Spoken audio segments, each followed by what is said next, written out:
In this episode, we're going to talk about gentrification. What is gentrification? What is gentrification of a neighborhood, of a city? What's our role in gentrification? Is gentrification synonymous with progress? But first, make sure to like, share, subscribe, and hit the bell icon so you don't miss any future episodes.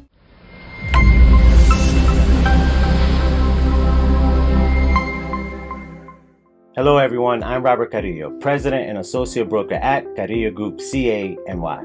As I mentioned at the top, today's topic is a hot button issue, gentrification. Right? Let's start with Webster's definition. Gentrification means a process in which a poor area, as of a city, experiences an influx of middle class or wealthy people who renovate and rebuild homes and businesses, and which often results in an increase in property values and the displacement of earlier, usually poorer residents. The next definition of gentrification comes from Oxford Languages, and it means the process of making someone or something more refined, polite, or respectable. Right? There are key words in both definitions that give me cause to pause. The first is process. Gentrification is a process. There's a certain order to gentrification. As such, it is predictable. Cynically, it is prescribed. Right? In Webster's definition, influx of people, increase in values, and displacement are the key words to understand. In Oxford Languages, the entirety of the definition is troubling to me when considering the context in which gentrification is used in today. Right? Coming from New York City, born and raised, I grew up in a time when Washington Heights, my hood, was undesirable. And during that time, Harlem was undesirable, the Lower East Side was undesirable, Hell's Kitchen, El Barrio, Bed-Stuy, Flatbush, Williamsburg, and East New York, Brooklyn, all of those places were undesirable. Like the South Bronx, undesirable. And so these neighborhoods and communities, they all share certain traits. Poor residents, underserved social services, under-resourced schools, unsanitary streets and apartment buildings, and the people were black and brown. And I had a front row seat to gentrification, and over the years, as a community organizer, as a progressive real estate professional, I witnessed gentrification in different areas, and I noticed many similarities, right? I've done research on gentrification for years. I followed the gentrification of neighborhoods and communities throughout the country, East Coast, West Coast, North and South. And I've been a real estate developer in a gentrifying neighborhood, right? And understand the balancing act between highest and best use for the community and highest and best use for the developer. And it takes serious effort to make those aligned, right? It's important to understand gentrification. It's important for our gentrifying communities to understand gentrification. Right? So because gentrification is a process, we all play a role in it, believe it or not. Right? People ask, is gentrification good or bad? And for the sake of time, community residents will fit one of two roles, either a bad member in the community or a good member in the community. And the connection between gentrification and the bad member community is easy to see or make. A bad person commits crime, makes an area unsafe, causes businesses and residents to flee, disinvestments, the area needs saving, the area needs development, right? The area needs to be, quote, more refined, more polite, more respectable, right? So one can argue that the process of gentrification starts with crime. Now, the connection between gentrification and a good member in the community is more nuanced, right? Let's use community activism organization, for example, interested in mobilizing the people to make the streets safer. In a vacuum, making the streets safer is good for the residents, right? Of course it is. One side effect, however, is that this creates opportunity for gentrification, right? The, quote, natives are uprising against the, quote, unrefined. So it's an opportune time to enter that area and help by gentrifying. That's not to say that these organizations shouldn't be making the streets safer, right? It's just to point out that we all have a certain role in gentrification. And it's also sort of a call to create more collaboration between these well-intentioned organizations and people, right? Making the streets safer should include economic development, ownership or equity opportunities to decrease the chances of displacement, for example.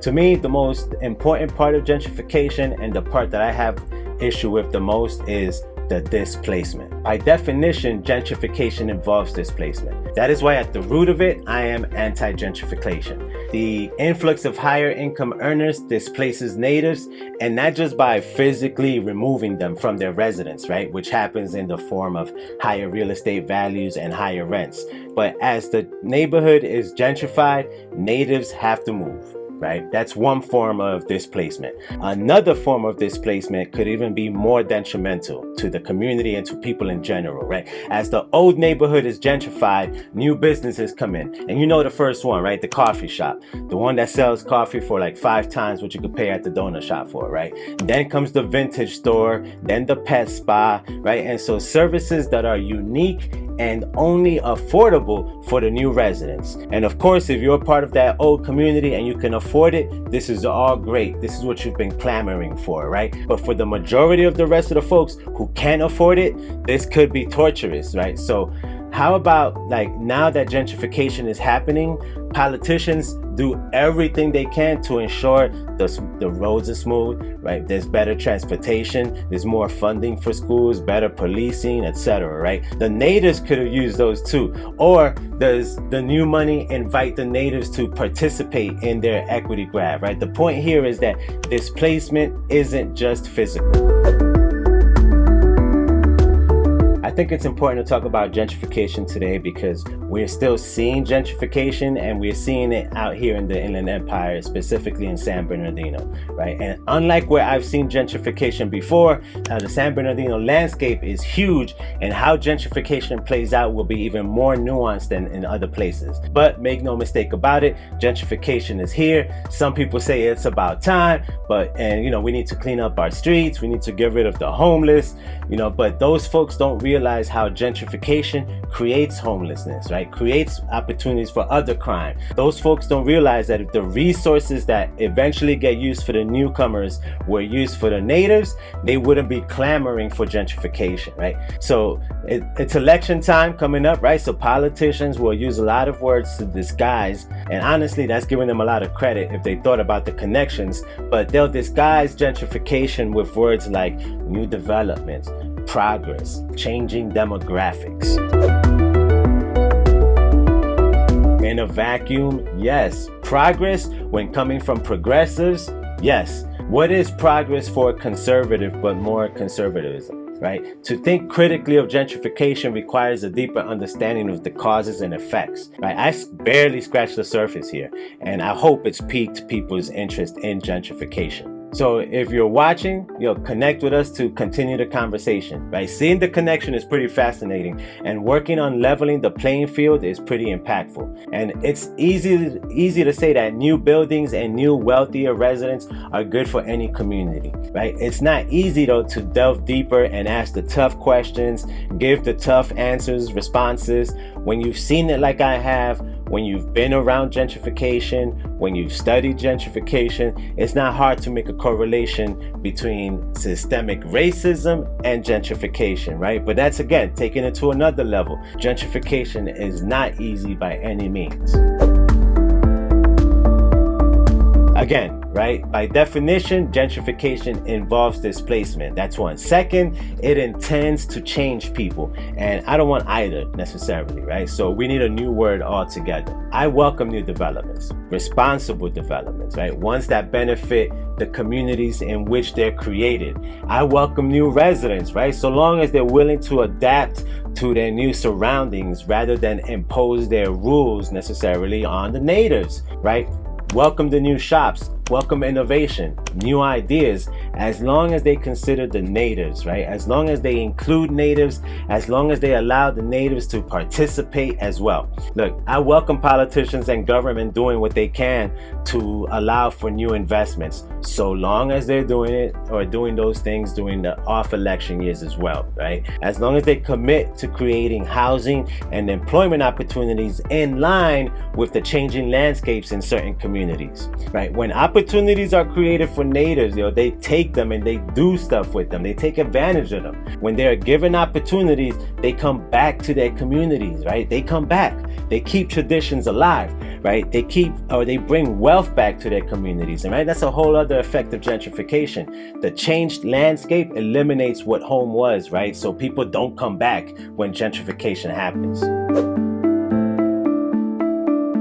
As I said at the top, I've seen gentrification, been affected by gentrification, and I feel I understand gentrification. And I feel I was called by a higher power to do my part to combat gentrification, because gentrification can be very ugly for a lot of people in certain communities, and I've been there with them. And one of the best ways to combat gentrification today is through ownership. If you own your home, it is very hard to get displaced. If you own the real estate where your business is located, it is very hard for you to get displaced. So about a year ago, with over 20 something years of real estate experience, I started Carrillo Group CA&Y, a resimercial company with the intent to combat gentrification. Right? Resimercial is the link between residential and commercial real estate and their impact on community development. So my goal is to create or present opportunities, home ownership opportunities, so that folks aren't displaced. And I want to help existing homeowners level up with commercial real estate.